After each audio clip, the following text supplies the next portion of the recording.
Oh, it's live now. We're live now, Yeah. so that means I can start. Good afternoon, everybody. My name is Maria Hibbs, and I'm the Executive Director of the Hive Chicago Fund for Connected Learning here at the Chicago Community Trust. That's where our meeting is taking place today. And I just want to welcome you all, everyone in the room, and everyone who might be watching via the webcast, to our RFP Round 2 for 2015 workshop. And we're delighted that as many of you as are here could join us today, and we're hoping that there are more people out there watching or who connect in later to learn about this next RFP round. It seems like we're just wrapping up the last one, which we are. And so we're excited to see what kinds of interesting things all of you Hive members can cook up in the next round. So again, welcome. And what I thought we would do just to get us kicked off is to go around the room and each person can introduce him or herself, just name and organization, and whether you had submitted a grant in the last round. Okay, Rachel. Hi, I'm Rachel Hogue. I'm with Free Spirit Media, and we did submit in the last round. Hi, I'm Kiel McNair. I'm with Kumblings, and we did not. This will be our first. My name is Julie Pulaski. I'm with the media at the Chicago Public Library, and I did submit with Hermania from CCAS in the last round. My name is Sarah Ernest. I'm with the Pinnacle of Art Museum, and we submitted as a lead partner. I'm Holly Mills from the Center for College Access and Success, and we were kind of invited in as after somebody else had to drop out on a which grant, the Teen Lit Fest grant. So I didn't personally submit a grant yet for here. Romania Solorsto, also from the Center for College Access and Success, and yes, with Julie. Jamila Jaffrey from After School Matters, and yes, you're a lead on one and a partner on another. Amari Salanis Rivera with Chicago Botanic Garden, and we're a partner on the last round. Hi everybody, Elsa Rodriguez, part of the Hive Chicago team. Adrian Curry, After School Matters, and as Jamila said, lead on one and partner for another. Jeff Sweeten from Co-Create. We've never done this before. Joel Javier from Intuit Center for Intuitive and Outsider Art. We submitted as a partner last time. I'm Jessica Smoslin from the Chicago Architecture Foundation, and we did submit as a lead last time. Hi, Gina Graham from the Chicago Architecture Foundation. Hi, I'm Eve Tilbert from Freedom Games Studio, and this is our just became members. I'm Claire Butterfield from the Illinois Science and Energy Innovation Foundation, and we're supporting our grants this year. I'm Usman Noor Mohammed from the Illinois Science and Energy Innovation Foundation. Hi, I'm probably the new face. I'm Senna Joffrey. I'm with the Hive Chicago Fund for Connected Learning at the Chicago Community Trust, and I work with Maria, and then partner with Robert and Elsa and Sam. And Robert, the man behind the camera, is the portfolio strategist for Hive Chicago, and work with these lovely ladies at the Trust. So one of the reasons I wanted to ask that question is just to kind of get a gauge of the familiarity among you in the room with the process for submitting using the online procedure that we instituted last round, and also just to get a gauge on your experience with submitting to the Hive Fund, which is unlike many other RFPs and many other requests that you probably submit to foundations. So without further ado, and to get into the meat of the conversation today, I'm going to turn it over to Sana, and she'll run through the agenda and start this thing. Yes, so you know, we're actually right on schedule. So we're going to go through the RFP overview, which for some of you might be a little, you know, some of it will be new, but some of it will be old because we're trying to fill the gaps for people, you know, who didn't apply last round and are applying for the first time this round. And then strategies for spreading sustainability. We thought this is something that's important because this is important to our work as Hive members. How do we not just have good projects, but how can we spread them and scale them and continue to have them be sustainable? Then 3:30, and then, oh, just to mention, there's no formal time for bathroom breaks, I guess I would say, but there is times where you can get up and just go, and the bathrooms are, for the women, the code is 1, 2, 3, and for the men, it's 3, 2, 1. It's just outside where you entered where the elevators are. And that's top secret, you know. Yeah. Such a difficult code to decode. Yeah. Though, however, if you do forget, which I always do, It's there's right a notice here. on the lobby desk. And also the Wi-Fi is Albert Harris, and then the passcode is just the trust phone number, 312-616-8000. So that's it for housekeeping. But then we're going to get into evaluation and outcomes, and we know that we're not coming at this as experts, we're coming at this as partners. So how can we build from the knowledge that you guys have and continue to work on evaluation and outcomes, and think about that in terms of your projects before you submit, so you have better projects and proposals. And then Robert will take it into healthy partnerships. What are the different things that can make a good and healthy partnership? And then we'll go to 5. And if you need to leave that earlier than then, feel free to. And this is being recorded, right? This is being recorded on the internet. There's a conference, the National Teachers Science Association conference, so I think a lot of people are at that. So. Yeah, and Sana, since it is being recorded, you have to stand stand a little closer, yeah. Yeah, boom. Oops, okay, yeah. There you go. I'm just not used to this, okay. Okay, so what's new to the RFP? So lead versus partner roles. So in Grand Central, there's, as some of you that have submitted know, that there's differences in terms of what the application you have to actually fill out. So this will be pretty quick, and because there aren't that many people that haven't submitted before, but if you have questions, if I'm going too quickly, feel free to stop me or talk to me afterwards or something like that. So lead versus partner roles. Main thing to know high level is that if you're a lead, you have to fill out most of the application. If you're a partner, you don't have to fill out all of the application. So there's different levels of what you have to do. So some of the details within that is that for the lead, you're really leading the work. So you're gonna fill out the budget section in full. You're gonna fill out the all the questions in the application. You're gonna also gather all the letters of agreement from your partners. You're gonna gather all the bios and the work plan. So those are the different things that you need to know for lead versus partner. Maria, do you have anything to add? No, not at this point. Okay, so when you get into Grand Central, the main thing is you'll know, and if you haven't applied in the last round, give yourself some time, and we'll do this again at closer toward the end, but give yourself some time because Grand Central is a little, say, cumbersome and some of the things that you have to do to get to where you need to, to fill out the application. So give yourself lead time. Don't do it the night before. That's the main thing. But what's new in this RFP is the working in the open and artifacts, and I'm gonna have Elsa chime in a little bit about this too, but we're gonna be a little more explicit about asking you to think about this ahead of time. What are the actual concrete things you're going to produce in terms of artifacts, and for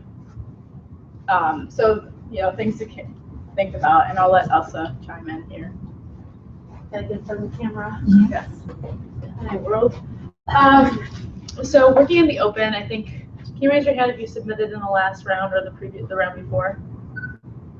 Great. So one thing that we as a network, it's important for us to do is to actually accumulate the knowledge that we're gaining in these projects. And while that seems so simple, it's actually kind of hard to do because there's so much meat in what you do, even from the way that you plan to generate an idea. For example, for the Teen Literature Festival, they're doing focus groups with teens about what makes a great event for young people. That's really helpful information that they've gained that'd be great to disseminate and circulate that knowledge. So working in the open is the intentional effort to do that, and we're getting better and better at it every round. We'll get there for sure soon. So in this round, we're asking you to think more about what you're both, how you are helping everyone see your process and see it openly in ways that are digestible. Sometimes we have used Google Docs, and that's really great if someone wants to really dig deep. But if we want them to see something that kind of just immediately shows what you've done and what you've learned, it'd be great to share that. But the second thing is that once you have an artifact of what you did, whether it's an idea or you prototype something, we want to be able to start collecting and accumulating those artifacts so that we can share them out in the network via the Hive portfolio page, which I'm sure we'll talk about a little bit, and by blogs, by meetups, by community calls, and by deep dives. So just thinking about sharing a little more intentionally.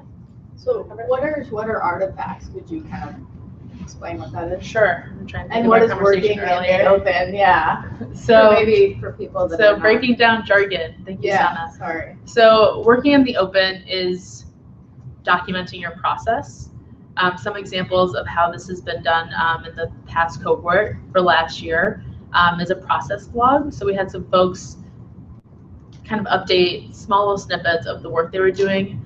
We've had Convergence, for example, share their notes that they take and reflection they have with their mentors, leaving some of the meetings and actually publish those notes. We have had, Amadis is back there, we've had many conversations. For example, the STEM Pathways project has an open Google Doc that is public, so folks can see their meeting notes, some of their PDFs that they produced. So that's working in the open. Artifact is more so what is the thing that you're making at the end of your project. So for example, if you are a Glimmer and you have an idea, well, you're going to have that idea is what you're going to walk out of your project with. If now you're at a Spark level and you prototype something, that prototype is something that you're going to walk out of your project with. And if you're really going big and catalyzing, then we definitely expect you to have something that's publicly consumable, openly documented, and also replicable to come out of your project. So something that someone should be able to take with modest modifications and run with and make something of their own. Is that still too jargony? Better?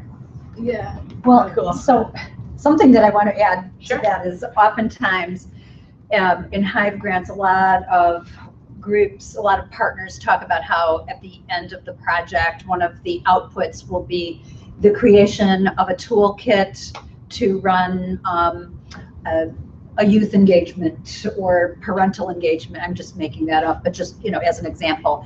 And so what would be great to be sharing as an artifact is that toolkit, so that it's readily visible and anyone could use it if they wanted to engage in the same kind of activity with their audiences and their stakeholders. That's the idea, is to get the information out there so that other people can iterate on it and apply it to their own work. Yeah, and I would also just add, for the working in the open, part of the reason is, or part of the reason we want to implement this is that, or make it more explicit, is that it's not just your final product that matters. So your maybe your grant final report that you submit to us. It's, you know, we want to encourage the process and the learning that happens during, you know, when it's happening. And so the portfolio page is a great example of that, I think. So thinking and reflecting about what your process, and maybe things that didn't work, you know, like how can we learn from one another's failures and be open and build a community where we can, you know, highlight failures, but not as, you know, negatives, but as positives. Did you have a question? Okay. Yeah, and if anyone has questions. I think that's good. Are we good on that? There was one explicit thing that we should state. Okay, so One of the RFP, the actual questions on the application will be asking you to identify specific, it will be asking you to identify specific examples of work that preceded you that inspired. So there was already an inspiration question for those of you who applied last round. This time it's going to be more explicit. So it's going to be asking you to identify artifacts, which might be any of the things that Elsa and I discussed, including pages on our portfolio on the Hive Chicago website that have served as an inspiration or example of prior work that's leading up to this U grant if it's a level up. So I just want to say that, like, we're adding a little bit of a literature review to this proposal process that requires you to actually demonstrate that these things exist. Okay, I thought it was important. cool, yeah. Okay, so any other questions, comments? No? Robert is going to talk about the Illinois Science and Education Innovation. Oh, cool, yeah. So we had we've been introducing this new proposal opportunity. We had a mixer last week. We had a good turnout for that, and so some of you were there, so I don't want to rehash everything we discussed. And the people who were there are really familiar with this opportunity. So I think the best way to get engaged in the ISIF challenge, which is it's the Smart Grid Challenge, the Hive Smart Grid Challenge, is to consult with some of the people who were at that event. If you're curious, I have attendance to that event, and one of the things we've asked attendees to do is to reach out into the broader Hive community and bring aboard partners who may not have been represented in that mixer as actually an outcome of that mixer. I'm going to be really succinct, and I wanted to start describing the challenge by introducing Claire and Uzma again, who, if you didn't hear them, note that they're staff of the Illinois Science and Energy Innovation Foundation. I want to give you guys just a quick, if you want to say like 1 minute, what's ISCIF about, and anything else you want to add, and then I was just going to point people to our website. Yeah, sorry, there's a typo. It says education, it should say energy. Oh, yes. Yes, it should. Do you guys just want to say a quick word about what you do? Go, this one, you're up. Okay. So the Illinois Science and Energy Innovation Foundation, we've been around for a year. And what we do is help consumers learn about the smart grid and the shift to a digital electricity grid. So we fund projects that are related to achieving that outcome. The Hive Smart Grid Challenge is looking for different groups amongst the Hive network that can mobilize a lot of the youth that you work with to kind of have them engage the issues of the smart grid, what it means that it's digitizing, and convey that message to their peers and to their parents, and create an educational program around that, because essentially our relationship to electricity is going to change because there will be more and more data available. It will be real time. And in order for consumers to benefit, they will have to shift their behavior around some of that data and what it tells them about their energy usage. So we're looking for creative programs that address some of those concerns. Perfect. And I think that was awesome and succinct.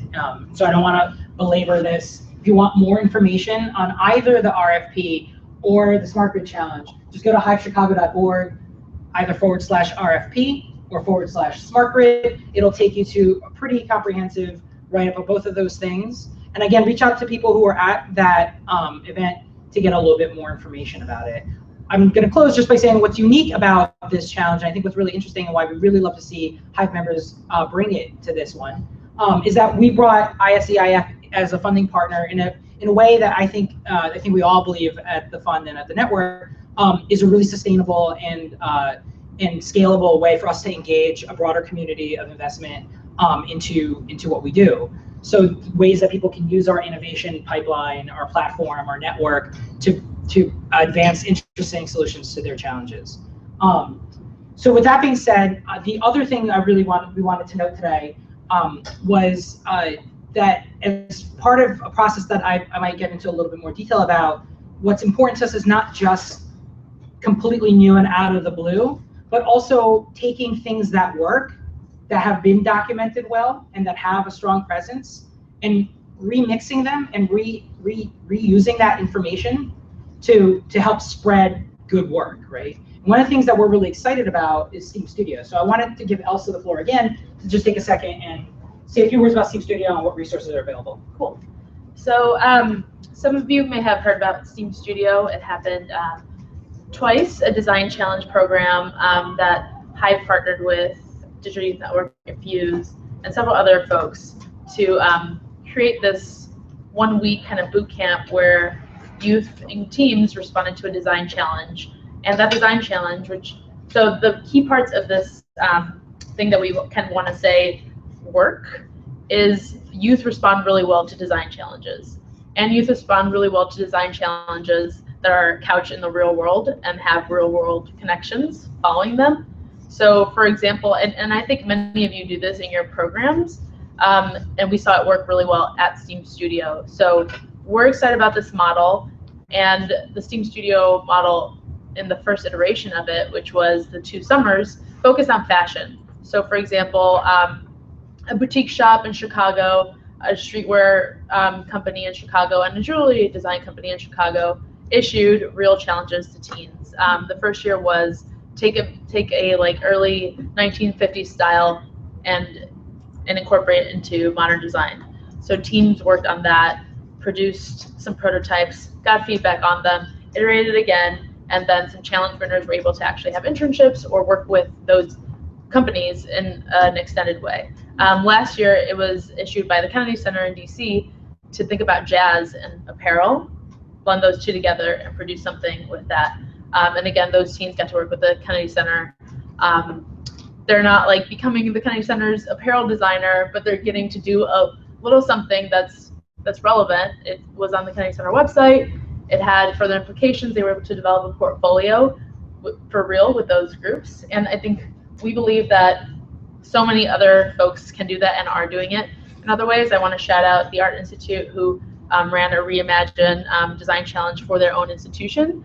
So teens got to design some of it, which may be taken up by leadership, some of these ideas into the museum, such as ideas for how to facilitate a digital tool in a gallery, and they're actually developing a teen brand based on these designs. So that's an example. I know CAF is doing some work similarly with some architects. So there's lots of ways of thinking of this model, youth, real world challenges, into a pathway that impacts their portfolio.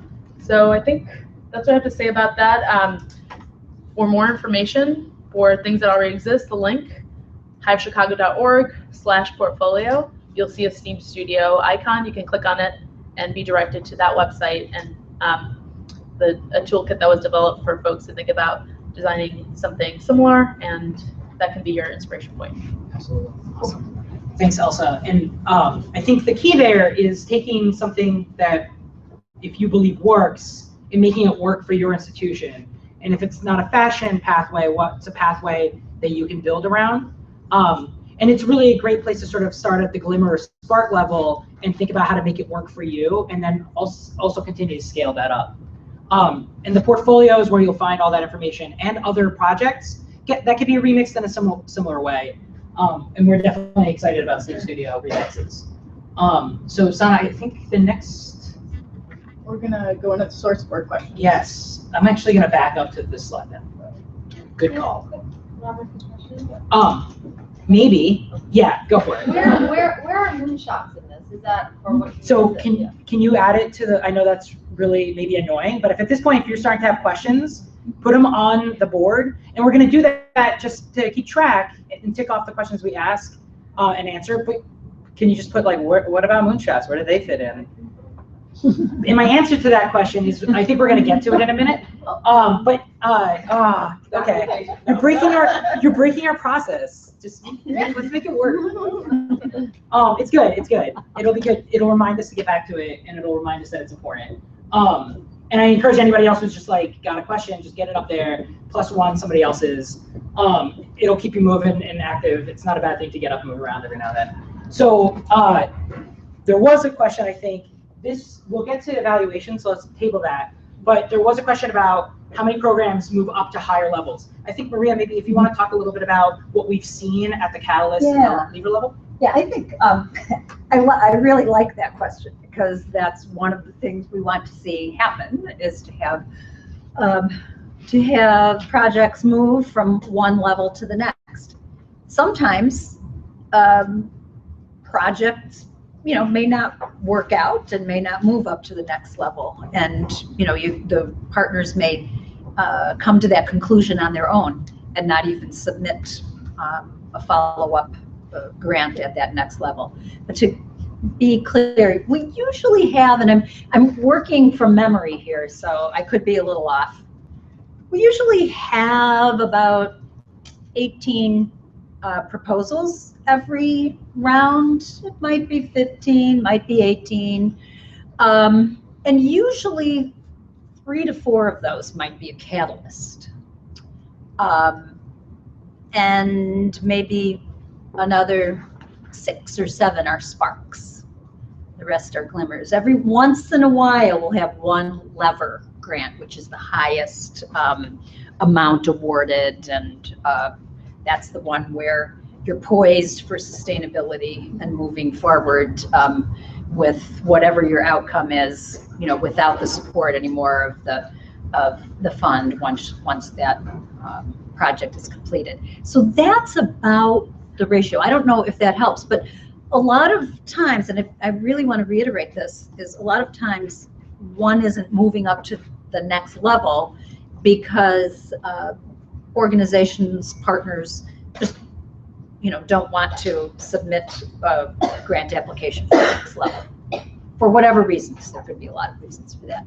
So does that help? And is there maybe a why for asking that question that I could help clarify? I just, yeah, Rachel. Yeah, I put it up there. I was just interested to know. And then with Elsa talking about replication and being new to learning about Hive, just knowing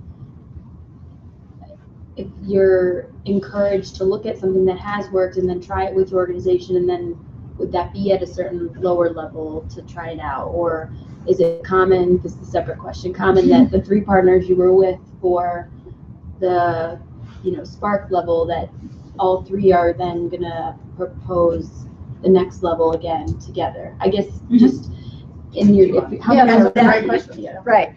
And that, yeah, and that might be what the partners do, and those partners might add additional partners into the project in order to scale more, or reach more kids, or reach different kinds of audiences, or bring different skill sets into the mix. Robert? Yeah, I was just going to say, because this has come up in actually a couple of conversations we've had about collaborations and who's in the collaboration and who needs to be in the next step. And I think it's important to note that the work changes. As you level up a project, the nature of that work might change. And we'll get to this, I think, a little bit maybe. And the people who need to be at the table might change. That might mean more organizations at the table, but it could mean less. It could mean that at an early stage, you needed a lot of community input, and at a later stage, you need to execute on a plan. The people who are prepared and interested in executing on that plan are fewer. And I just also wanted to say the 3 examples we have, 2 of, I think, things that have sort of like made it all the way. And tell me if I'm forgetting anything else as I go through them. So one is what's right now called Youth Changemakers, which is run by MICVA, FSM, and Adler. And Smart Chicago was involved in the past. I think they're less involved now. Is that correct? Or are they still equal partners? Okay, so that project started in many ways as an out-of-cycle like gift, actually, from the Mozilla Foundation to fund a civic hacking day at the Adler like 2 or 3 years ago. FSM, Architecture Foundation, MICVA, and someone else I'm forgetting got involved at that stage, and we were hanging out and we had fun. That turned into, it was treated, that gift was sort of treated as like the Spark level, and I believe that turned into a Catalyst grant. But Architecture Foundation wasn't interested at that point, and that was okay. So we proceeded, and then that turned into turned into a lever grant. So that's I think our first official lever grant. Right. Is the Youth Changemakers Initiative. Another example is the CSTEMB collaboration, which started as, and this is actually a really interesting one because it started as All Access Pass, which was a summer CSOL program back when it was CCOL. What? CSOL. CSOL, that's what I meant to say, yes, thank you. Summer of work. It's now CSOL. That brought together a core group of partners who were thinking about cross-organizational STEM badging pathways. That turned into CSTEM, and then CSTEMB. The number of partners grew. It's at the Catalyst level now. But it's interesting because All Access You might want Pass to talk is about coming back. what CSTEMB is. Oh, the Community STEM Badging Ecosystem, a group of STEM organizations who are building a cross-organizational badging framework. But I think just because you can learn more about these projects, and actually CSTEMB is extremely well documented through a blog by going to the Hive Chicago portfolio page. I don't want to go into a lot of details about specifically what they're doing, but those are 2 projects you can look for that have a trajectory. And am I missing any others? There are some in the queue right now, but none I think that have been like officially through the ringer. Yeah, those are 2 really good examples because they're poised to do other work and to do work on their own and to sustain some of the learnings in their own organizations.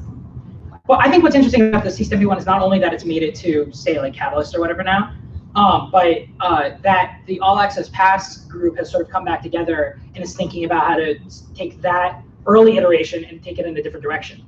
So it's going all the way back to the beginning and taking that in another direction. So I think that's another interesting example. Thank you. Oh man.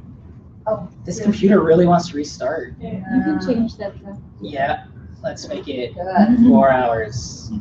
We might still be here, but no, I was kidding. I hope not. Okay, we got a couple other questions on there. Maybe we'll come back. We'll do another stop for Q&A, and in that time, maybe Sana and I could like glance and see if there's a good one to answer at that next stage. And I definitely think the moon shots, and there's evaluation in there. Yeah. Okay, so I'm gonna keep going, and then we're gonna come back to another break for Q&A. We'll maybe make that one a little longer and do like bathroom breaks at that point too. I think might be a good stop. Is everyone still good? No. Do anyone just stand up, maybe? You are so Are we sleepy. okay? It's pretty dark in here. Yeah?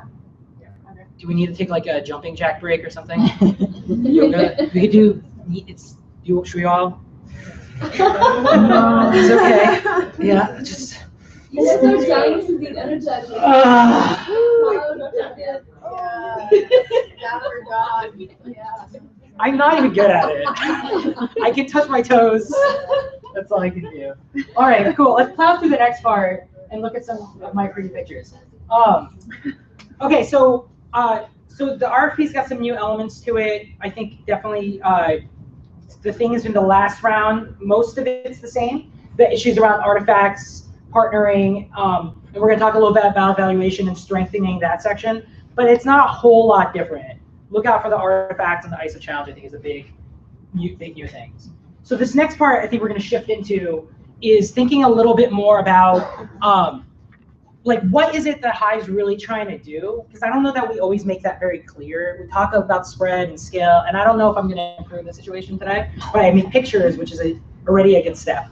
And so one of the important, I think, distinctions that's not always clear is that the network and the fund are not the same, and that it's two different sets of staff at two different organizations. The network is run by the Mozilla Foundation. By that I mean that the staff of the network that run the network are employees of the Mozilla Foundation. The fund is housed in Chicago Community Trust. It's like separation of church and state. And we try to keep those houses somewhat distinct so that we don't muddy the waters between what the community sort of needs and sources and what funding priorities might be trying to drive. And we try to keep that a little, as clean as possible, which is always a challenge, I think, in the nonprofit sector. And this is an interesting and unique arrangement. And one of the things that we sort of have found some similarity between, this is somewhat coincidental alignment, but it's really interesting. Recently, some Hive networks trajectory sort of goals have emerged. Not the kind of aspirational goals that we have as a network around equity or around pathways, but sort of like what are the networks trying to achieve? What does that structure look like? And it aligns nicely with the granting levels. And so I decided to make this little diagram. And the idea here is that at the very base level, what Hive tries to achieve is mobilizing the community around common issues or common challenges or common interests, right? To get us all together and to think about how we can make a transformational change. And part of that is then to create the tools that we need to do that, to catalyze a broader community beyond our boundary of membership or availability at meetup times, of a community that involves teachers, mentors, adults of influence, parents, administrators, you get it, a broader community who aren't always available to hang. So we want to catalyze that community with the things that we create. And finally, by doing that, we will grow our influence and we will grow this is the theory of transformation for Hive. On the Hive Fund side, there's a similar kind of progression about the way the projects grow.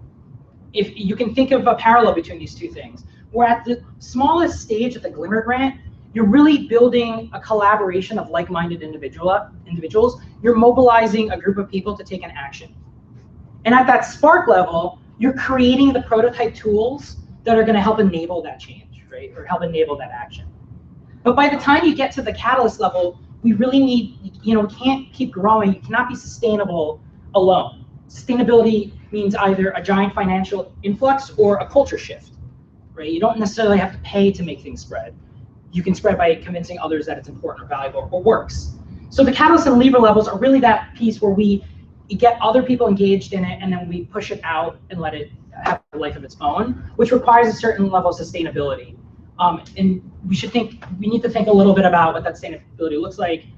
We certainly think about it from the funding or partner side of things, and you should think about it from your organizational side of things. What structures already exist in your organizations or in this city that can help you make your program sustainable through partnerships or through strategic approaches. I'll try to say a little bit more about this in the next slide.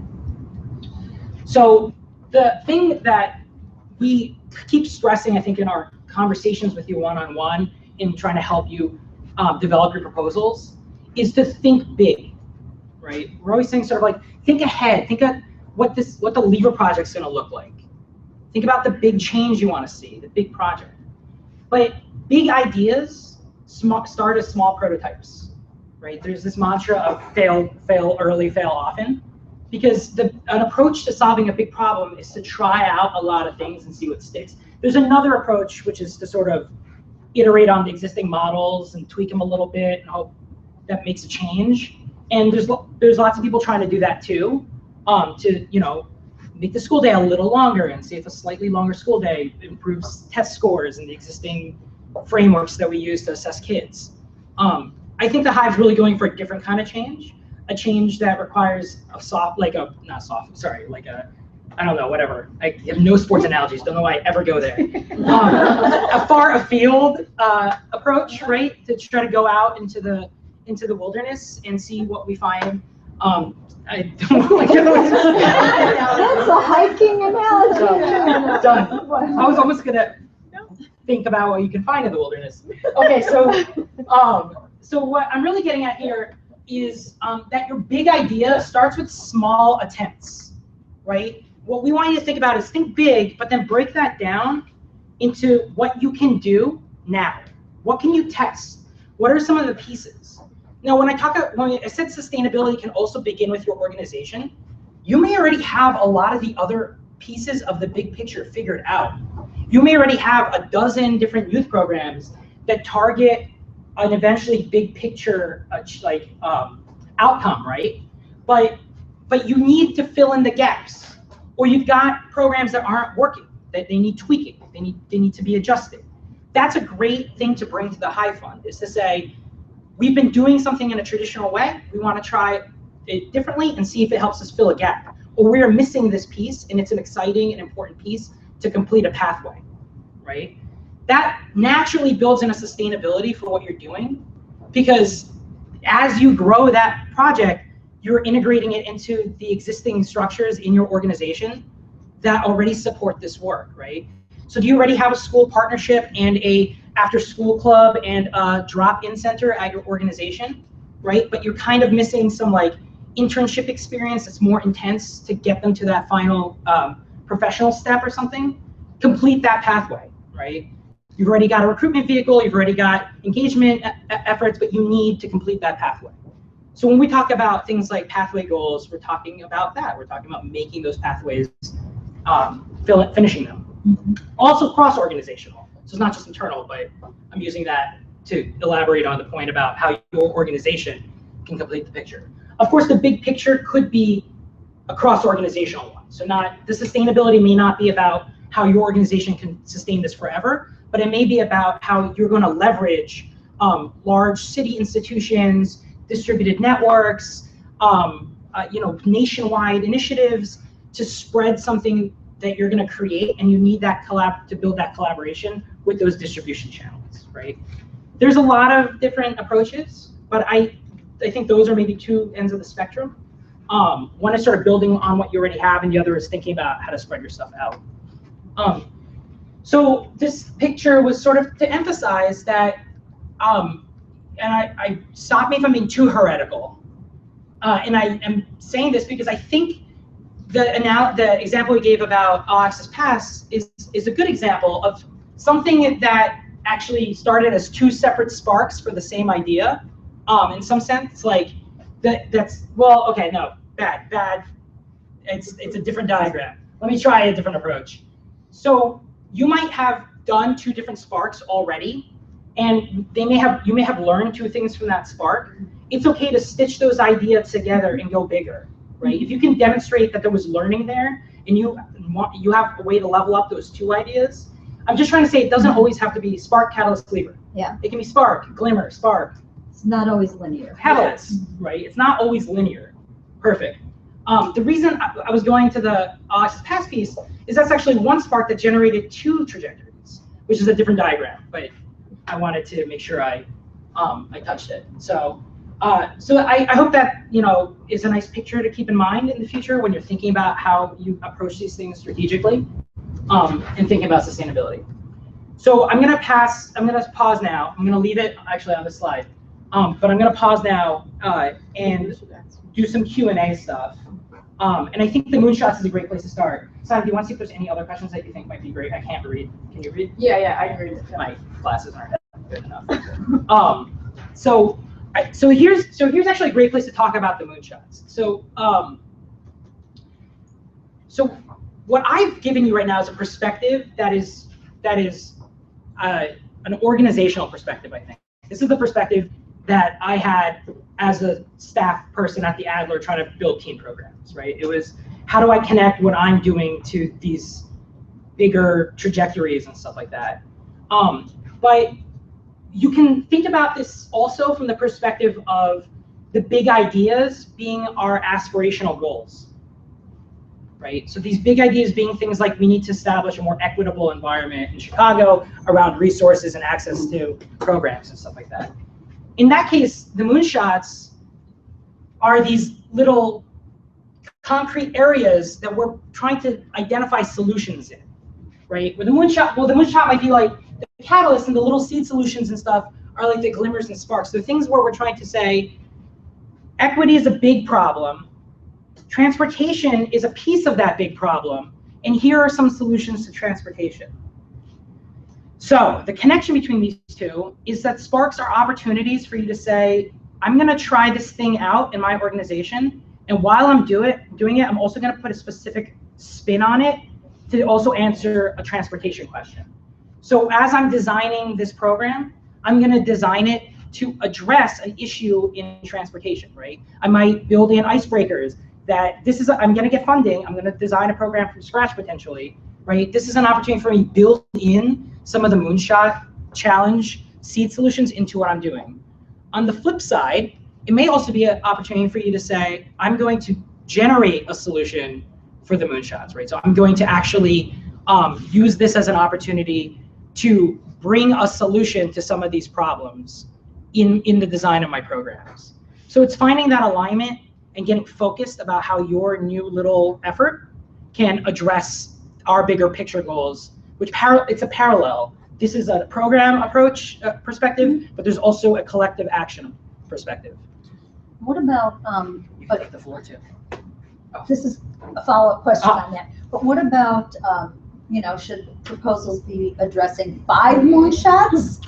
Or be more focused? Before you get to that question, Okay. can you just, and maybe no one needs clarification on this, but just in case we do for the webcast people, what is a moonshot? And so moonshots are pretty well documented at / moonshots. I don't know if the camera heard me, but / moonshots is where you can find a lot more information about the moonshots. Moonshots are a way that we are organizing our collective action. Moonshots are the way that we mobilize our community, right, around issues. Otherwise, we're just all a bunch of individuals working on projects. But this is a way that we mobilize ourselves around common concerns, common challenges. It's not a complete picture. I know there are things that the moonshots are missing. It's not a totally, not every moonshot is easily separable. There's overlaps there. Yes, parents matter in kids' transportation options, right? And reaching parents are also blocked by the same transportation challenges. So it's not fully separable. But in terms of, and these are just we've articulated these 6 challenges, and we've rallied and mobilized our community around them. The question about how many should you address? And I think that's a really good point. The idea here is that, the simple answer is 1, right? Pick a moonshot. design to that moonshot. And when I say design to it, I don't mean change your entire organizational mission and vision to be all about transportation tomorrow. Make this entire program about kids learning about transportation all the time. Weave it into what you're doing so you can learn something to contribute back, right? And that's a minimum contribution. But focus, and focus is important for the same fail early, fail like often or whatever sort of mantra. And so that we know that you can, hey, here's how we're addressing this issue. Addressing all of the moonshots simultaneously just muddies the waters. So we're really looking for one. Please add and elaborate. Yeah, because it kind of along the lines of you can't be everything to everybody. Right. Yeah, focus is better than breadth in terms of trying to tick off boxes about, oh, we're tackling this, every moonshot. Just really focus. Yeah, I mean the Hive Fund grant amounts are not exorbitant. They're healthy. They can help with prototyping and with scaling a project, but you're not going to bring a solution to all six of our moonshots and solve all of our goals in a 25K project. That's be realistic. Happening. And so we'd like to see some real motion on any one of these areas with the 25K, and then you can switch. Like you're not now beholden to only doing that moonshot forever. That's not to say there aren't great proposals even in this round that really focused on transportation, had a transportation related project for young people to educate them about transportation. I keep focusing on transportation. There's also parent engagement ideas. There's also high school ideas that were really focused. Right, the high school thing, right? So, but it's definitely not a checklist, and the more that you check off, the better you are. That's not the approach. So, and this is just because this is the RFP2 strategy. So in the actual application, there'll be an explicit, in the previous application, there was a question about the moonshots, and then we've tweaked the language again to have it be more explicit, to choose just one moonshot to focus on. So when you're thinking about your idea and your application and things like that, that's something to keep in mind. That's all I have. So next question. Oh yeah, next question. Yeah, there's more questions. So I think there's a few good questions. So do you want to flip the I can read and you can answer. Oh, do you want me to flip the camera? Yeah, just keep it. Oh, this is cool. I think, Maria, you could definitely talk about this one. Support for partnering with other Hive national partners and sort of global even. And actually just want to add a little spin to that, which is just be explicit. Do they count as a second if they're a New York City Hive member? And then how should that work out? So do you want to re-say the question and then come this way a little? Yeah, so the question is about whether whether another Hive can be a partner on one of your project applications, and whether that counts for being a Hive partner. We've never had that situation before in terms of there only being one other partner. We've had Hive member organizations team up on projects with Hive Chicago members, and they were awarded grants. So the CSTEM-B project that Robert talked about earlier is a good example of that. We would encourage reaching out to other Hives to partner on something that would be really interesting and would further elevate connected learning and learn from each other. I think that's a terrific idea. Do I have an answer to the question? I mean, I would be inclined to say, yes, that counts as a Hive partner. They're part of Hive. Ideally, we'd like other groups in Chicago to be involved in the project because we're trying to grow the Hive here. But in the interest of the bigger picture, really promoting a connected learning agenda throughout the country, it's a fantastic idea to partner with other Hives. Can I just follow up to that? So then just logistically speaking, the Hive organization here in Chicago would have to be the lead on that, and then whoever else nationally would be a secondary, or, okay. Yes. Yeah, and I think the point is important to note that this is Hive Chicago, and so if it's a purely national agenda, if it's purely about distributing your curriculum on a national level or something like that, that does, it's a little hard to make the case that it's making change in Chicago. It's important, but both, I think it's a both and not a one or the other. Yeah. That could really, when you talk about spread or scale, I mean, that really responds to that aspect of the work. Another question? There was another question which I think was good. It says, can external evaluators be included to ensure fidelity and outcome? I thought that might be a good question for the evaluation. Oh, yeah, we let's get into evaluation and then let's go back to Do you guys want to take a 5-minute break? I think yeah. we could do that, yeah. Yeah, let's take a 5-minute break. Stretch, bathroom, touch your toes, etc. Get some more coffee, get some soft drinks. We have a much more energizing last hour. Yeah. Less talking at you. For sure. No talking. Yeah, no talking. So I think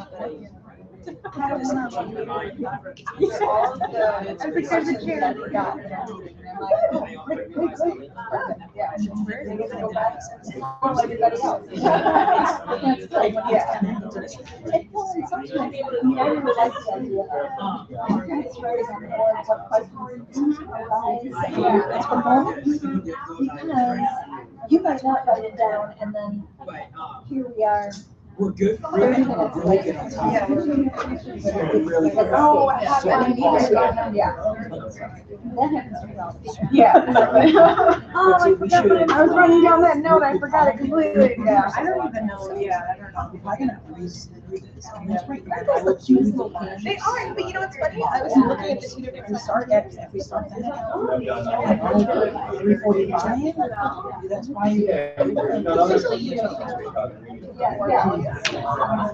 Oh, good, I mean, it's a lot of fun. We can put a note on it. So sorry. Just so that people know.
conversation about the evaluation and outcomes part of projects and about that part of the application. Yeah, so, and I'm not coming to this as an expert, I would say. I'm just coming to this as a partner, as I mentioned. So I know you guys are doing the work and are experts in terms of evaluating, and but our intended kind of impact is what we're going to leave with this is hopefully what it means to the Hive Fund.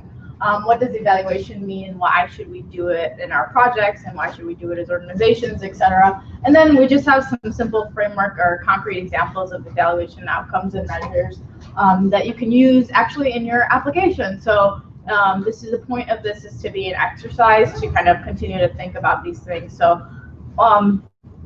you know, before you're writing your application, you're really thinking about your outcomes and projects, and it's not necessarily something as an afterthought. It's something that you incorporate because that's the point you're doing it, right? The outcome or the measure is included in that. So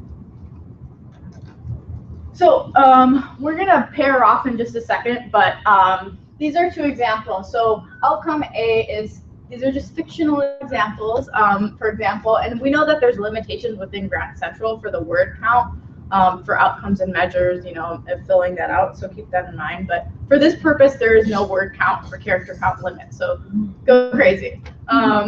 So your outcome A, for example, is participants will improve math and reading skills. So I want you guys to break up into 2s or 3s or however you want to do it. There's little Post-its and markers next to you, and I guess rephrase that or think about what, you know, what do you think about that particular outcome? Yeah, what's a clearer and more concrete and more measurable type of outcome? So go, we got 2 minutes to do that. Yeah, well, just like 2 or 3 minutes. And then write them on the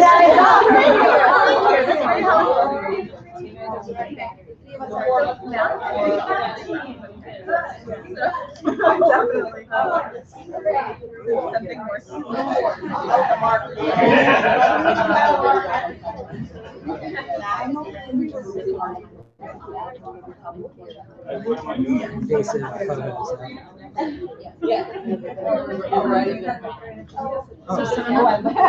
Actually, I think that worked out well. You can't look at flower.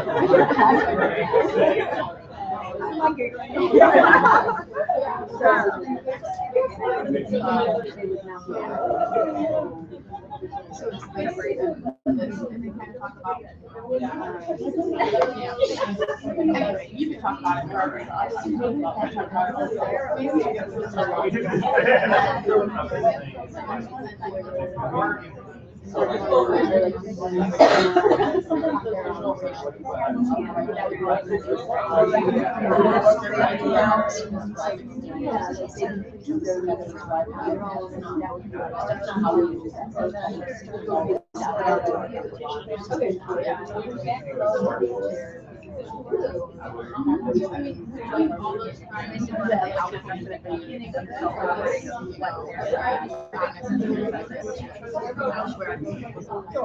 Yeah, it's immediate. You know? Yeah. Yeah.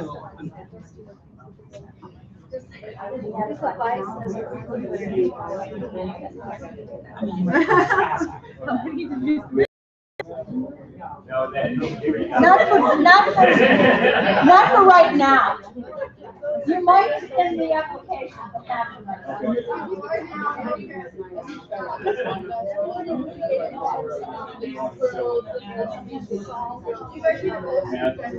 but not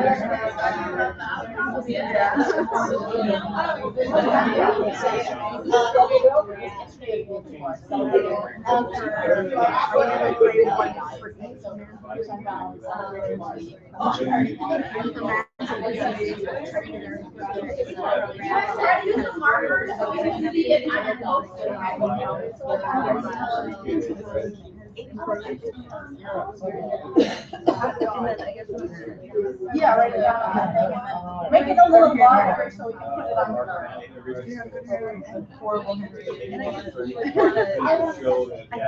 So about 30 seconds for outcome A. Speed out cuts.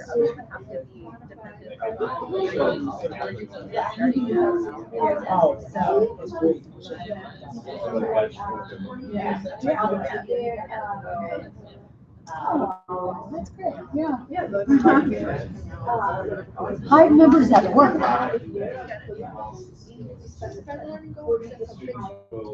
All right, 5 seconds, wrap it up, and then put your post-its up here once you're done, please. Or do you guys need more time? Yeah. More time? Okay, a minute more.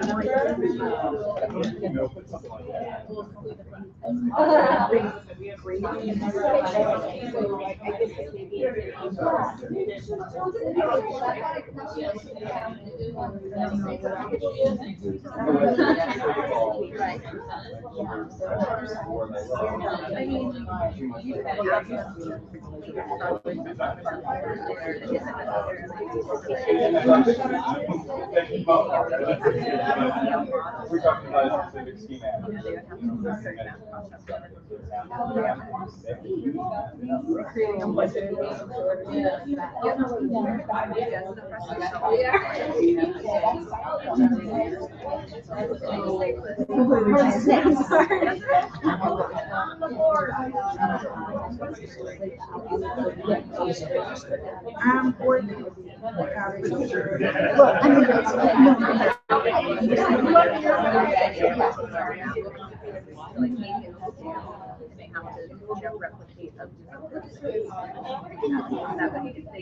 Accurately replicate the building's scales and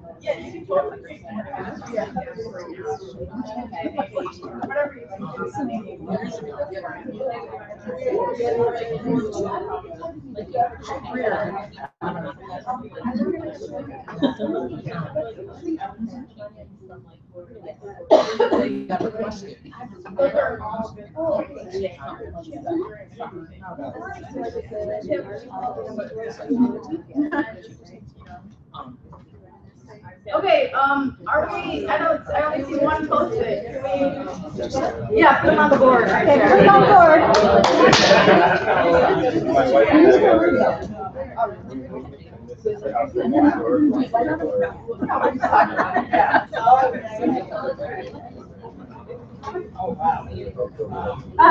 Oh my God.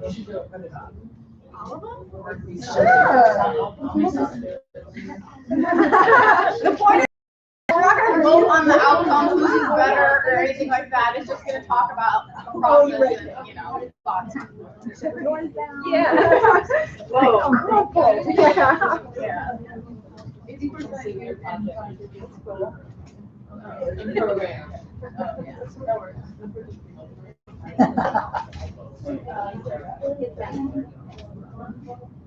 Yeah.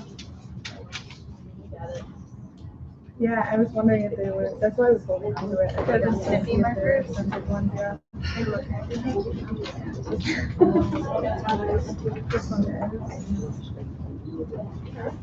That one doesn't have like a chalkboard. Oh, you didn't see it. Over to yours, yeah.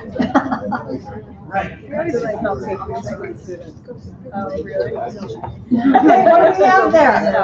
Okay, do we have everyone? Can I have everyone kind of come together and sit down again? If you need to stand, that's great, but just, okay. So the point of this is, again, is not to rate them, it's just to have a conversation around them. So I want you guys to participate. I'm just gonna read them off and I want to hear your thoughts as a response, okay? So the first one I'll read is participants will demonstrate improved math skills by, does that say designing? Designing a new meeting space. Is that right? Yeah. Yeah. Okay. So does anyone have any comments or things? So first off, what do you guys think of this first outcome A? It's very vague. It's very vague. That's good. Why is it vague? Because you don't know what they're going to improve in those subject areas, and those subject areas are very broad.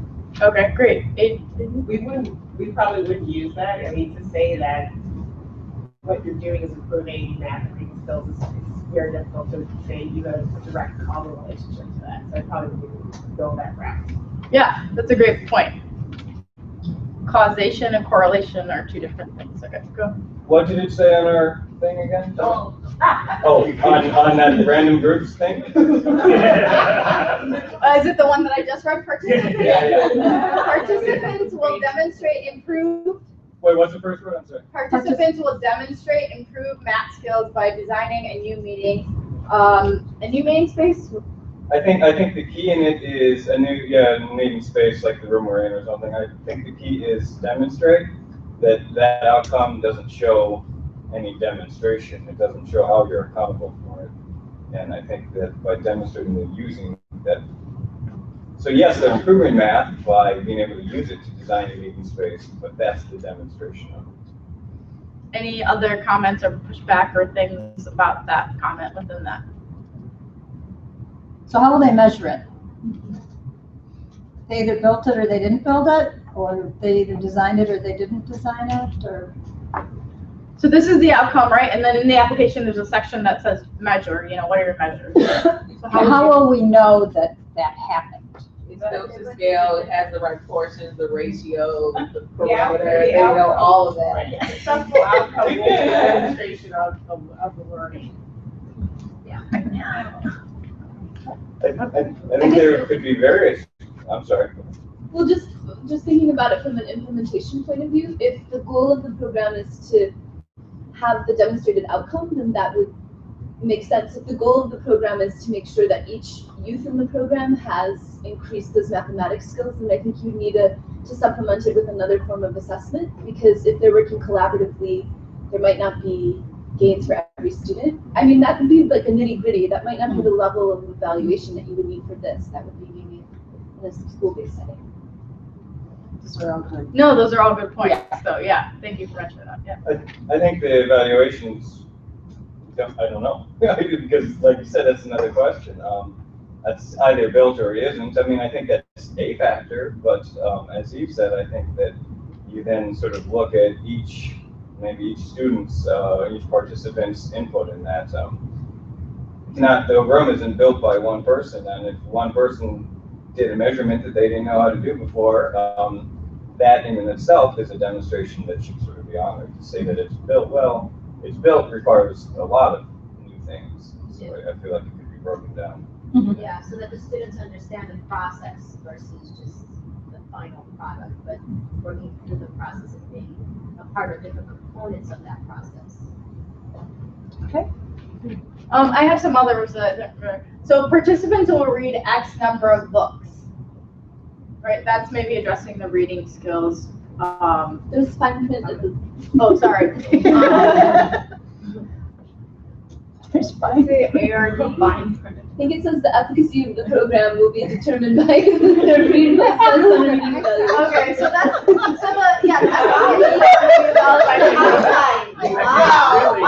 On that random one. Is that the outcome, Eve, or is that the subtext part that you? I think it's the evaluation. The evaluation technique. Okay. The one thing that we did, like, to separate math and reading, and one in the green, like, to an outcome to improve leisurely reading, and then like the indicator of measurement would do the pre and a post of how often they're reading in the beginning to have an increase towards the end of the program. So like that's the measurement, but that the outcome is more vague, but that you're right. I mean, Yeah, Robert and I were just talking yeah. about that. Yeah, sometimes your outcomes can be a little baby vague, and your measurements is where you are talking more specific. This is where, the pre or the post test or other examples, that's maybe a basic example, but that's where you get more specific into, your measurements. Yeah. I'm just thinking about something that seems like the Hive is really encouraging innovation, really thinking outside of the box, coming up with solutions that nobody's come up with before, taking advantage of opportunities through partnerships that institutions can't do on their own. And so I feel like if we're taking some really healthy risks, we're going into territory we haven't been in before, and maybe nobody else has been in before. And so it's a little more challenging to think about goals in specific terms and think about how you would measure those specifically. I think we should, but just kind of honoring the fact that it's not always clear. You know? Yeah, for sure. So like you get an A if you do this, you turn in 45 pages and you get a B if you yeah, right. It's a lot of exciting gray areas. Very true. Good point. Thank you. So there was another one that says by 15% as measured by a pre and post study. So again, would you consider that an outcome or a measure? And we're not going to go into the definitions of them for today's purpose, but what do you guys think?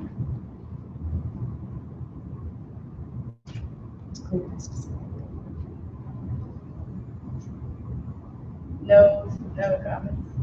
Senna, will you be providing, sorry, maybe I'm jumping out of the slide, like examples of outcomes that maybe, because it's like if we're not evaluators, it's hard to. So I actually did have examples, and then I didn't want to be prescriptive and want to be descriptive, so I took out my examples, but I have resources at the end where you can find some of the, And these, I mean, all of these respond to improving that first outcome in a lot of ways. I do want to just jump in and make a comment about the Hive and the nature of Hive work and creating partnerships. At some levels, an outcome will be forming, kind of forming a solid partnership with 3 other organizations to complete the project. If it's maybe a glimmer grant, that might be one of your outcomes in planning, the next step of a big idea that you have. Okay, just to throw that in there. I think that's an important point. To ask that again, right? Like, what are the outcomes and measures of a glimmer grant where you're not interacting with young people yet? Right. Have not assessed. Like, what is that? I don't know. Can you say again? Maybe what would that outcome look like, and what would the measures do? Yeah. So if as we know, the purpose of a glimmer grant is to find partners, plan a project, maybe plan to do a prototype, perhaps not execute it.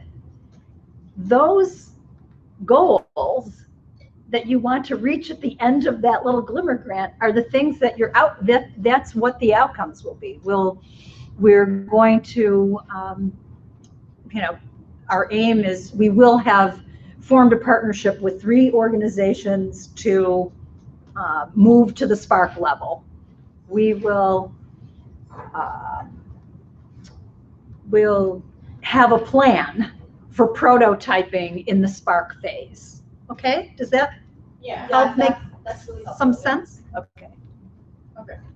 Great. I think we're not going to belabor outcome A anymore, and we're going to move on to outcome B. Did everyone already do that, or did some people not get to that one? Okay, great. Because I think one group did, but they are just overachievers. So they're amazing. Yeah. So let's get to outcome B. And again, just the same process. What can you do? Yeah. So outcome B is simply youth participation. Well, yes, we would hope so. Are you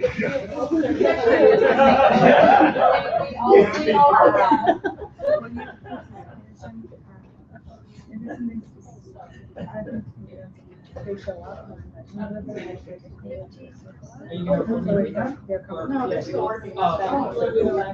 Sorry. But showing up at the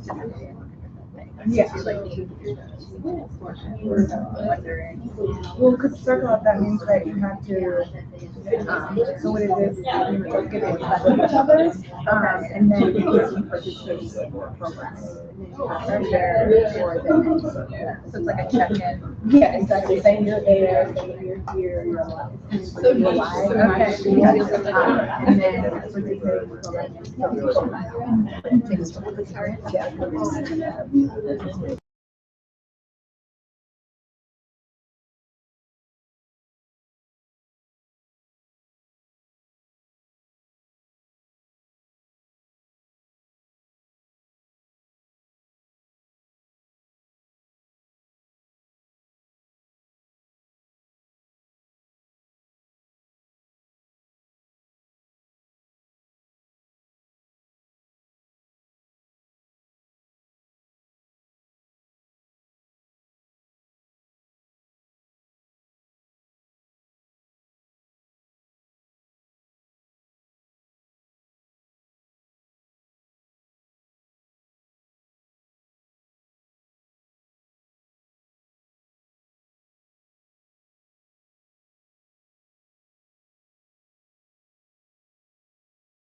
Oh, no. No, Alex. We don't need any of that. It's just quick time check. It's Cora. Yeah. This is really hard. We're losing your hands. Yeah, I know. Yeah. I couldn't get it all in there. All right, guys, you gotta wrap it up. Wrap it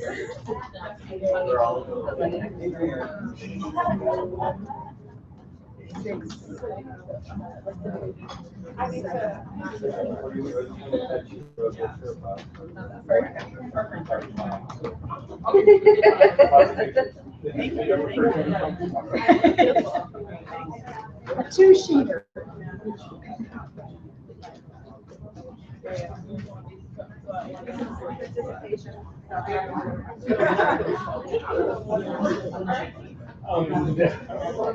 Okay, are we ready to? Yeah. Okay, guys. Okay, thank you for your participation so far. Hopefully you find this helpful. Okay, so right now, outcome B was originally youth participation. Yeah. Megan. Youth participation. Okay, so youth participation. So someone mentioned that 80% of youth in the program will complete their project, i.e. write a blog. So that was their revised outcome. What did you notice about that outcome? 80%, I'll repeat it, 80% of youth in the program will complete their project, i.e. writing a blog. It was a SMART goal. We get metrics. Good, yeah, we like SMART. SMART is, yeah, great. So, and if you don't, well, we're not going to SMART. Another one is increased youth participation in KLP. They come, does that say KLP? KLP, yeah. Yeah. They came to 6 out of 7 circle ups before and after the program. Good, so that's, I would say, an outcome and a measure. And we're not shooting for 100% because we know that's not actually achievable, and you guys know that already. So, don't feel like you have to say that. And there is no one right answer in any of these. 15% of all youth ages 14 to 15 will log on and earn a badge. Okay. Nice. Very concrete. Good. Good seasonal goal. Yeah. An event that partner orgs will invite X number of youth from each org's youth councils. Youth will create a web platform for citywide youth engagement. I'm not sure if that would fit into Grad Central, but that's okay. But again, another example. What are some things that are different in these examples versus the one that's up there?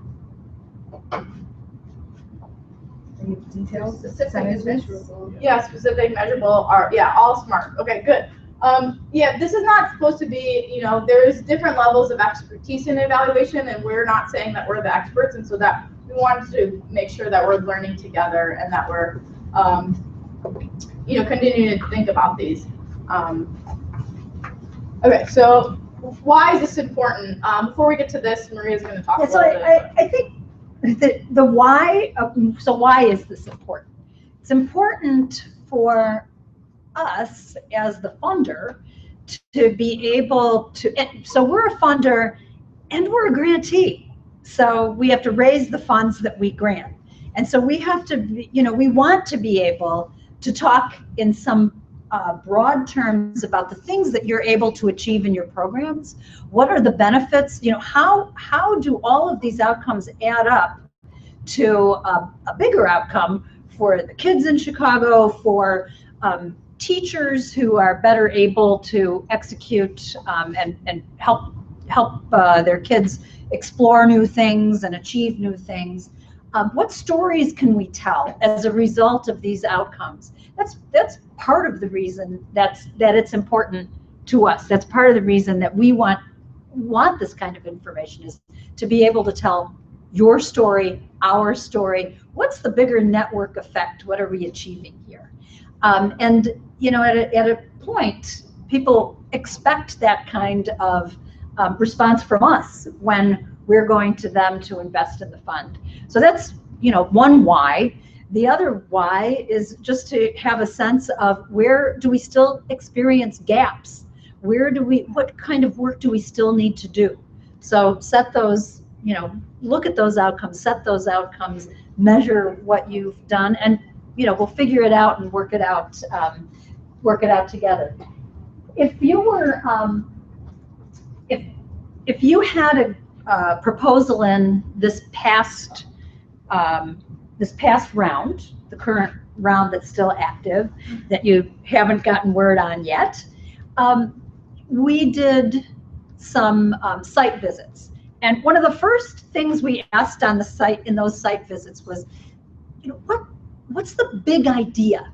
What's your big goal? What are you trying to achieve? You don't have to do it in this particular project, but what's your big idea? What's the ultimate thing you're shooting for in this idea? And so there are some, community or social change, or some kind of intermediate outcomes might be those big ideas, but there are smaller steps that you need to take in order to achieve or get to achieving that big idea. And that's where many of the project outcomes will be when you're submitting your grant applications, especially if it's a glimmer or a spark, maybe even a catalyst. They're the smaller stepwise things that you need to have in place, that you need to experiment with, to measure, so that you can determine what the next step is. But you kind of have to have that big picture in mind when you're setting those goals. Those are what steps do we need to take? I think the next slide probably gets to that a little bit. So start with, what are you hoping your big impact is? Maybe you don't know exactly what it is. You're working it out, right? It's a glimmer. You're planning. You don't have it all figured out, but you have some sense of what you want that project to be at the end of the day, when you're poised for a lever grant and you want to see that work sustained in some way forever. So ask about, what do we want the big impact to be? And then just how do we get there? And that's where those steps in that pathway from glimmer to lever make some sense. Okay? So ask what those intermediate beginning steps, here's how we're going to get there. We're going to plan, we're going to build partnerships, we're going to expand to 25 kids, we're going to expand to 100 kids, and this is what they're going to do. Okay? So just for, we just wanted to provide some context on the evaluation piece for you, for why we like to know this, and why that's of interest to you, and then just how to think about it. Yeah, I mean, ultimately, it's obviously an interest to us, but it's also an interest to you to tell your story better, improve your programs, improve your projects, and then obviously get to that larger, impact. So if you want to get to that community and social change, you really need to think backwards. So I'm not going to belabor these points. These are not our ideas. They're from Donors Forum. They're specifically from the Pratt Richards Group, which is a consulting firm in Chicago that does a lot of work with nonprofits and foundations around evaluation and things like that. So that's a resource. This is actually a shareable PDF, and I have the sources too. It's Evaluation 101 that we can send out to you if you're interested in more of this, and it talks a lot more about that. So, but the point of this is not to belabor the point. It was just to kind of, yeah. Okay, so I think we had one evaluation question. Oh yeah, that's a great point. So can external evaluators be included to ensure fidelity and outcomes? Maria, do you want to answer that? Or? Okay, so I'm taking that to mean, can project partners bring in an external collaborator on their, or evaluator on their own? Yes. Yes. Absolutely. If it helps you, and then sometimes there's added rigor to making sure you're faithful to the outcomes that you had set out to. If you do that, it should be reflected in your budget somewhere, or perhaps you have relationships within your institutions with external evaluators who, just do that as part of an engagement with your institution. Uh-huh. Do you have a Oh, I'm sorry. No, that's okay. I'll come back to you, Eve. No, are there restrictions to the percentage of the amount of the budget that can be used for external evaluation? Okay, I didn't. Are there restrictions to the percentage of amount of the budget that can be used for evaluation? No, because we haven't really. We haven't gotten there yet. Yeah. Right. I mean, we haven't had very many situations where partners used an external evaluator. Yeah, so I mean, we don't have a fast rule, but the point is we want you to be able to execute on the project that you said you were going to do. And if too much is allocated to an external evaluator, it might you might not have enough to. Yeah, I mean, I ultimately think that I think you are about to agree with this statement that the review committees are generally looking for things to happen for kids and less about academic discourse on whether or not that, I think we have a sort of theory of action or something around, hands-on, interest-driven experiences, and connected learning is the framework. Yeah, I think that's fair. And so when thinking about that percentage, you should err on the side of making sure kids have a good experience before evaluating the evaluation, because that can be expensive. Also, I mean, it depends on what level you're applying to, I think, a lot. And so if you're applying for a Glimmer, it might not be the right time. No, it's not. I guess I could say that so right. Catalyst or Lever, or, things like that. But that doesn't mean that you shouldn't be thinking about these ideas even at the Glimmer stage. And so that's getting back to Robert's, the circular, picture. If you keep that in mind, it's the Glimmer stage, is a part of the big picture idea, and the evaluation can help tell you that story and make your story more powerful. So Eve. That answers my question. Okay, cool. All right. Any other questions we didn't I on the think board? we should get them on the board. Yeah, if we're gonna That's have right. any other questions, please put them on the board. So I'm gonna transfer over to Robert, and he's gonna talk about. Cool. So actually, as an opportunity to let's use that as the question board from at this point on. But to transition to the next stage where we'd like to do a better job of helping you steward your relationships within the. Yeah, I could do a good point. I'm the one always policing the camera. Hey, it's me. We want to do a better job of helping you steward and form relationships within the network. We know that that's a challenge, and setting up good partnerships is not easy. And so we want to make it a more explicit and intentional part of what we're doing. And of course, there are a lot of best practices out there. And in fact, I've had some great conversations with Jamila and Adrian at ASM about things that they're thinking about within their organization about stewarding partnerships, because of course, After School Matters has a lot of different organizations engaged in the work. So everything we're about to talk about is a little bit of a learning process for us, and I want to get some feedback from you guys about this. And the rest of this is a really minds-on, like work together with somebody else moment, and not much more talking. And especially since I've got a lot of sheets in front of you of what I'm going to cover. But before I get into what I want to cover, I would really love it if we all took a break. But during this break, what I want you to do is write down as many partnership horror stories as you possibly can on a Post-it note. You don't have no names, no organizations. This is not putting people on blast. This is not putting people on blast. But I'm thinking about where are the places where sometimes relationships break down. We all know what they are. Let's just name them for a few minutes. Put those on these two boards if you can. I'm not going to read them all out, actually. This is just to have a fun social interaction for the next 5-10 minutes. Have fun with it. Get them all up. We might use those ourselves later to see if we've missed anything in what we're about to talk about. So just take the next 5-10 minutes to brainstorm as many sort of partnership scenarios that don't work with people, and then we're going to do an activity for the rest of this, basically. Let's do 5 minutes of that. You can also go to the bathroom, grab a drink, stretch your legs, eat some cheese, have a cookie because you know it's that time of day. Yeah. It's cookie time.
Do we need to move the camera? No, I'm gonna just off screen. People will hear me on the internet. I'm gonna, well, yeah, it's fine. Nah, don't move it. It's good. It's in a good position. So I'm just gonna read off a couple that I really like, but I'm not gonna read all of them. Let me get good really quickly. Wait, Robert, can I turn the camera at least to you? Personal, okay. We just fine. No, that's okay. Do it. Yeah, you Do it. insist, but you're gonna have to like unscrew. Oh, it's turning. Okay. Yeah. My personal favorite is we need teams to make XYZ on a timetable. No. Agreed. Sometimes it's hard to get teams to just get stuff done. Sometimes you're not a partner, you're a sub-grantee. Yes. Partners whose org leaders aren't ready for change. Yes. Clashing institutional cultures. Yes. Okay. Funding partners who push a certain agenda, then change. Yeah. These things all, I think we should all, on your way out, do a little scan. And just because there's some that went into depth that I want to really get to the activity and not just keep talking, but these are some great examples. I think that's demonstrating that we're all at least vaguely familiar with the scenario in which things don't always go as planned. Or that I think what is most important is that we don't always understand each other from the get-go, and we jump into a thing that we think is exciting, but there's a lot of steps towards successful completion of something. And preparing yourself sort of at the beginning can be very helpful in nice. It can be very helpful in making it to the end. So we want to try to start to be a little bit more intentional about having those conversations. And we're hoping that whatever we produce out of starting today, this conversation, and with other partners and evolving this, will be a tool that actually makes our organization members go, that was really helpful. We're in a better place to begin with now. And a thing that you can sort of aggressively push during the collaboration formation stage, right? A thing where you can put that in front of a potential partner and say, no, let's follow this really quick and make sure we have a conversation about all these things. So I'm going to lay out sort of what the framework is. And I'm using our Explore, Create, Share meme as the organizing structure of this. And I'm going to say right away that the create part is not the creating necessarily the finished product artifact. The create is the creating of the prototype or the collaboration or the partnership of the project. It's a stage where we actually like write a proposal and maybe like plan what we're going to do. So it's a little bit of a different, like it doesn't take you all the way through to completion of being done. That's not necessarily the purpose of the framework I'm working with. So think about that and give me some feedback on that too. So the explore stage, as I'm imagining it, is actually the partner formation stage and the idea sharing stage. It's the part where you really explore your options, right? Who can you work with? Who do you have alignment with? Who could help you get an idea through to the end, right? It's the part where you really explore each other. Okay, maybe I'll have to change that. So, apparently only I thought that was funny. The four things I sort of identified, and maybe this isn't complete, is first a conversation about shared goals, and this is the big idea piece. I think from experience in the network and also just reading what goes on, that's actually a place where we often do come together, where we say, hey, I've got this big idea and I think you might like it. And I don't think that's an unnatural place to start for us. We talk about our big aspirational goals, we talk about our moonshots, our culture in our network is around big ideas, and others might not agree and might think that actually an expertise or resource exchange is the right place to start. Good feedback. I'm not actually going to say where you should start. I'm starting at shared goals. And so this is where we really come to understand or share a big idea, really, or shared goals. This is where we really come to understand our vision. And then I think important are the stakeholders, because actually we don't all have the same stakeholders. Some of us work in museums and visitors are a very important part of what we do. Some of us work in community-based organizations and the local community is what we care most about. And some of us work at universities and our stakeholders are all over the place, right? And so I think it's important to understand both external, internal, and audience, who's involved in this, who are we talking about, right? In the organization and otherwise. There's also collective impact, obviously important to us. I'm going to flip through these a little bit quickly. This is about the Hive stuff, right? Because at the end of the day, if you're going to extract funding from the Hive Fund, or if you're going to contribute to the network, it's got to be in alignment with some of the Hive stuff. And not all of us understand those collective impact issues the same. So coming to a shared understanding about what Hive goals mean to your organization and what moonshots mean to you, that matters. Especially when it comes to executing a successful project. And I think the expertise exchange, which you might maybe call a needs assessment or a needs exchange or resource sharing, is the period where you identify, like, you know, what do I got? What do you got? It's a little bit of a SWOT analysis. How do we close all the gaps between our two organizations? Who else maybe needs to be in this conversation, right? How else can we pull in additional resources? So for me, this is the exploration stage. It's exploring these elements. I'd love feedback on whether you think I'm missing a category or whether certain things don't fit there, and especially in the context of some of the horror stories we thought about. The create stage is really where we start to build that proposal. We're creating an actual actionable idea or an actionable plan, right? We're actually creating a thing we're going to execute, which is to create a thing. So it gets a little meta, but I'm really thinking about this about setting up a partnership for success. And so I'm thinking early stages, you know, because you can use the meme at any stage. So again, here now we're talking about, so now we've come to this shared understanding, right? But big ideas are not necessarily well developed yet. What other work has been done in this area? And like, what connections can we make within our organization? Like, you know, really start to give this thing a little bit of legs. And then I think there's an important step, which is the reframe step. And this is where we say, yeah, okay, big idea is awesome, but this is a glimmer. We're just starting. So what do we want to focus on here, right? What do we want to identify, or is that what we need to do in our glimmer, in our spark, or at other level? So it's going from the big, which I think is a very important place to start, and reframe it to where we're at now. And later on, in later stages, you know, big idea might shift a little bit, and reframing will still be necessary at the catalyst level. So I think this is an important step that sometimes we stop at the big idea and we never do the reframe. And then finally, can we do it? Can we now? Okay, we've done a lot of talking. I know we really want to pull the trigger on this because it's been a lot of talking, but can we actually do this? Do we have the capacity to execute? And this is a really hard, you know, you have to be really honest about it. You know, if you're applying for multiple grants, do you even have the capacity to do that within your own organization? Like if you're going to be a partner or lead and stuff. So being honest about that is really important. And I'm not an expert in this area, like, but I'm just going to say that I have been building collaboration for a proposal thing that I want to submit in the near future. And I've been pounding the pavement for 3 months.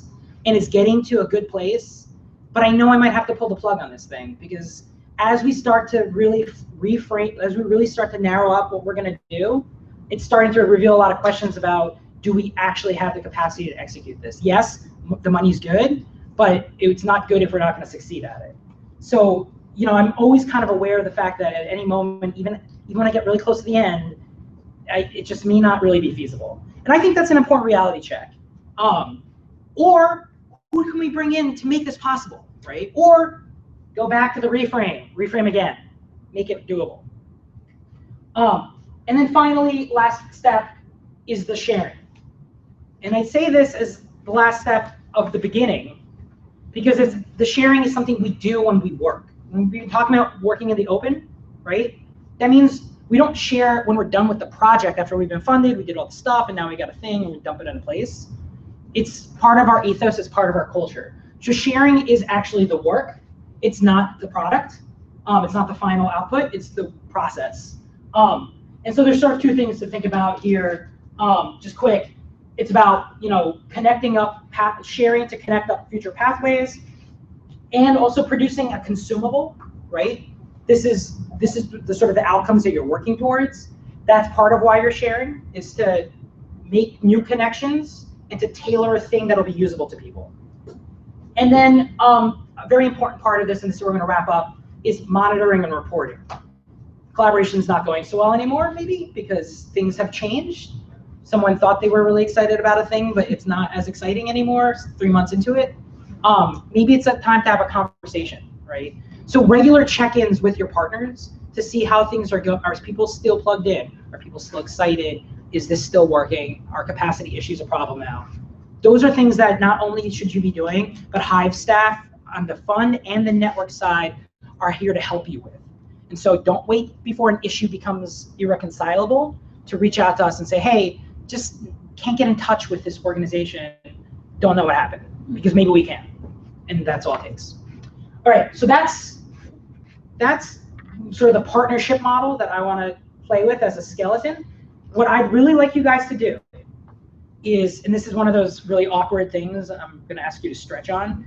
If there's someone in the room that you don't know, that would be best. But if there's also an organization, if you know them but you haven't worked with them before, that would be second best. Find a partner or a third, it's fine, and at least explore the Explore. So we printed these out. I would like you to pick a big idea or form a big idea. So this is maybe a safe, okay, let's treat this as a safe space, a place where we can share our big ideas without being concerned that people will try to co-opt them or run away with them. If you have a big idea, that would make this the easiest, because actually you could walk out today with a partner, right? If you don't have a big idea yet, cook one up. Recycle one from another grant that didn't work out before, right? I'd like you just together, and your partner, your third, to come up with a big idea and work through these pieces for your 2 organizations or 3 organizations. Just talk it through. And then on the back, I would love if you sort of took some notes for us. And I'd ask if we could maybe collect those to help us think about whether this is effective, right? Whether this has been helpful, what's missing. So treat it as feedback. Yeah, or you can keep like 2 notes, yeah. Maybe 2, like one that you want to keep for yourself and one Take a picture of it. Sure, or let us take a picture. Yeah. One way or the other, don't walk out with a thing that we should have, that would have been helpful for us to evolve this work. That's right, if possible. Is that, we don't need to form pairs, right? We were gonna do this on our own, right? Yes. Okay, great. If you need me to form a pair for you, because this is too much of extroverted activity, let me know. Okay, go for it. That's the next rest of this thing, so we're done. In fact, I'm gonna stop filming this basically. Goodbye, internet. Bye, everybody. Bye. Yeah. Awesome.